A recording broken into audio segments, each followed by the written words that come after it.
প্রায় 2.5 বছর পর আসছে ব্যাচেলার পয়েন্টের নতুন সিজন।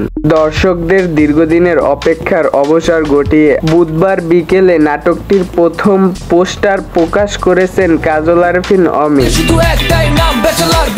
পোস্টারে দেখা গেছে জনপ্রিয় চরিত্র পলাশ, মারজুক, রাসেল, পাশা এবং অন্যান্য সবাইকেই, শুধু দেখা যায়নি মিশু সাব্বিরকে। এরপরই সবার প্রশ্ন, তাহলে কি ব্যাচেলার পয়েন্ট সিজন 5-এ মিশু সাব্বিরকে রাখছেন না? বিষয়ে কাজল আরফিন অমি, নাটকটির নির্মাতা, সে বলেন মিশু সাব্বির থাকছেন কিন্তু সশরীরে না।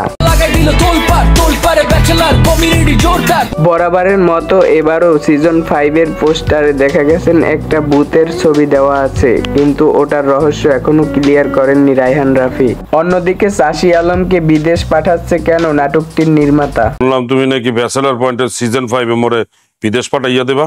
তবে পোস্টার প্রকাশ পেলেও নাটকটি কবে আসছে তা এখনো জানা যায়নি। এই সিরিজটি শুরু হয়েছিল 2018 সালে। একজ্যাক্ট ব্যাচেলার মিলে শুরু করছিল এই যাত্রাটা, কিন্তু অল্পর ভিতরেই মানুষের মনে জায়গা করে নিয়েছেন এই ব্যাচেলার পয়েন্ট। বিদেশ চলে গেলে সিজন 5-এ তোমার পাট কমে যাবে। আরে হাবু ভাই, আমরা যদি সিজন 5-এ তোমাকে বিদেশে পাঠিয়ে দেই, তাহলে তোমার পোর্শন শুট করতে আমরা বিদেশে যাব। ভিডিওটা এই পর্যন্তই। এরকম ভিডিও পেতে চ্যানেলটা সাবস্ক্রাইব করে পাশেই থাকুন। ধন্যবাদ সবাইকে।